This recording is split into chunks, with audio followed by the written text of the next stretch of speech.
Sarah Brady of Iron Fire. I'm here a few days before the 2023 UTMB with Tom Evans. Tom, how are you doing? I'm very well, thank you. How are you? Not too bad. Yeah, good to see you again. We last saw you, which doesn't seem very long ago, at the Western States, where you had an amazing run and a great win.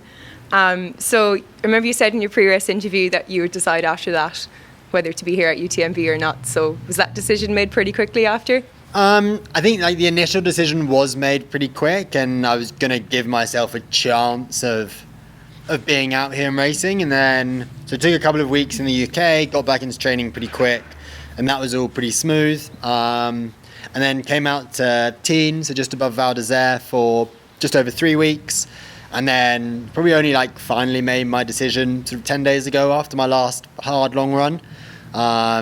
And yeah, things are sort of all pointing in the right direction, and yeah, I've recovered and my body's healthy, and yeah, I feel fit. So yeah, that was, I guess, when the final decision was made. Still a couple more days, just in case though. I think we're pretty sure you're going to start now. And then you'd also said back then when I'd asked you if you were trying to prepare for the two simultaneously in any way, that you really weren't doing that, and you were really just focusing on the faster trail running for Western States. You hadn't picked up a pole since the year before. So what have you been doing in the last few weeks to kind of transition to sort of big mountain mode again? Yeah, it was a bit of a shock. Putting poles in a pack again. I think for me, it was just really just getting this real specifics nailed for the race, using poles again, and did quite a lot of strength work, sort of focusing on uphill, almost sort of ignored the faster running in the downhill, because I think Western States takes care of that. And yeah, it's steeper here on the downhill, but it's still running downhill, and yeah, just wanted to save the legs a little bit. Quite a lot of strength work, and then did sort of a mini block in the UK, sort of just to prepare sort of for the upper end stuff, and then went out to Teen, and then got really specific with sort of some longer climbs.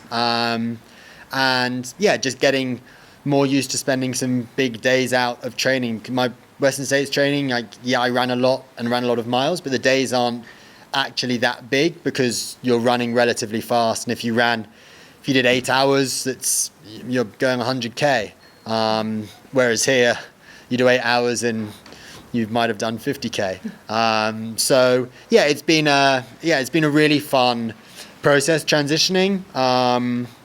From the flatter US style trails to the more mountainous European trails. And I think the nice thing is I can go into the race now with little pressure, little self pressure anyway, because my main race was Western States, and this genuinely wasn't the plan, and I'm just super excited. Normally I get pretty nervous before races, whereas for this, I'm sure I'll get a little bit nervous, but I'm just genuinely excited. And normally when I finish a training block, I feel like I'm pretty tired and I'm pretty ready for a taper, whereas with this, we just try to push the taper as close to the race as possible, because I was just having such a great time in the mountains, training really hard. And I think that says a lot, when that, in my opinion, that means that I'm well recovered. And if you're enjoying things are going in the right direction. So I'm super excited to be here, and really looking forward to race on the weekend.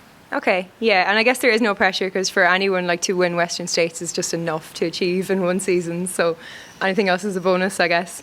And then to talk about your race last year, so you came third, and I suppose you were just a year on from your knee surgery then, and you were still, I suppose, on the way back to your kind of peak after that. So it seemed to be like a conservative race that you ran from watching it, really steady, and you crept up. So on this occasion, do you think, will you be a little bit more aggressive, take more chances with it?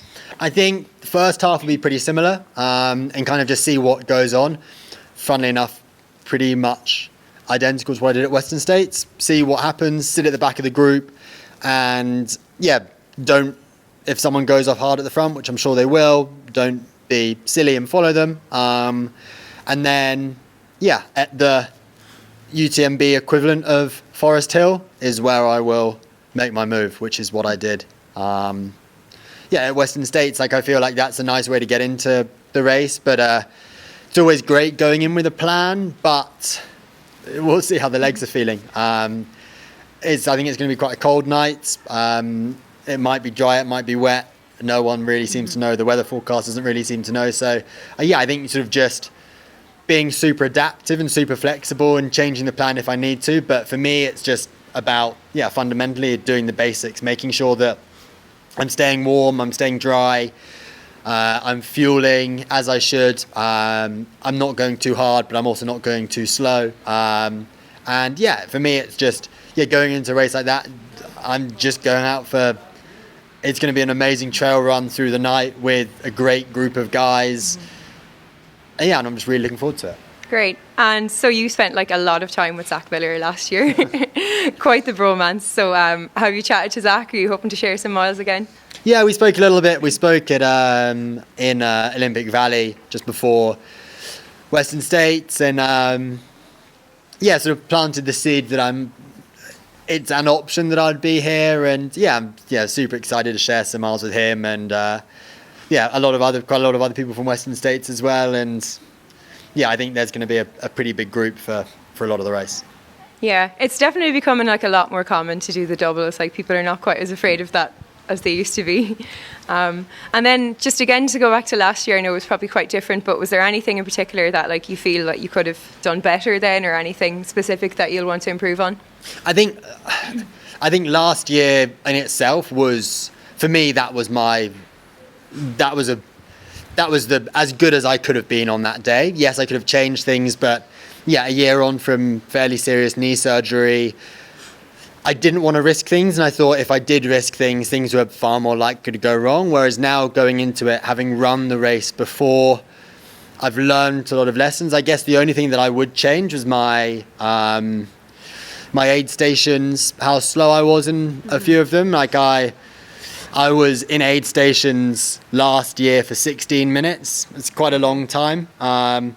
So I've really tried to nail things down on my own, but also with my crew, just to try and streamline it. Definitely not rush. Take my time in the ones that I need to take my time, but also don't hang about for the sake of hanging about and for a smile telling me that I look great and you're doing really well. Because just get in, do what you need to do, get out, be composed. But the more time that you're in the checkpoint, if someone's already out of it, then you're just letting them get away. Yeah, for sure. Loads of time to chat at the finish. Yes. And then so I know you've been in other parts of the Alps, but you just arrived in Chamonix just a few days ago. So have you got a chance to recce at all, any of it since last year?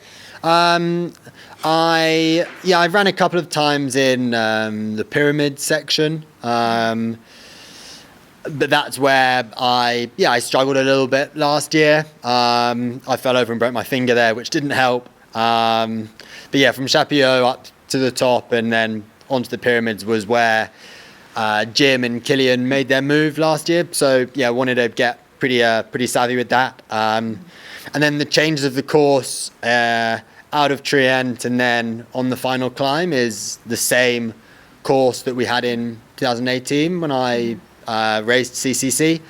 So I had already recce'd it lots then, so I just thought great. You've done the race, same kind of similar to what I did for Western States this year. You've done the race, you know the course, it's not changed, most of it's in the dark anyway, so a recce doesn't matter quite so much. And I know the course really well. I've run it probably 10 times, and just really look forward to thinking, the next time I'm going to be here is on race day. Okay, super. And then, have you got anything specific, up your sleeve nutrition-wise? Because I know you probably have to adjust back to real food more after Western States, or is it the same strategy? Exactly the same strategy. I might have a bar, maybe 2 bars, but that's probably it. If it's cold, we've been sort of working in sort of developing a bit of a strategy for fueling when it's cold. And maybe we'll talk about that a little bit more in the post-race if I'm fortunate enough to get a post-race. Fairly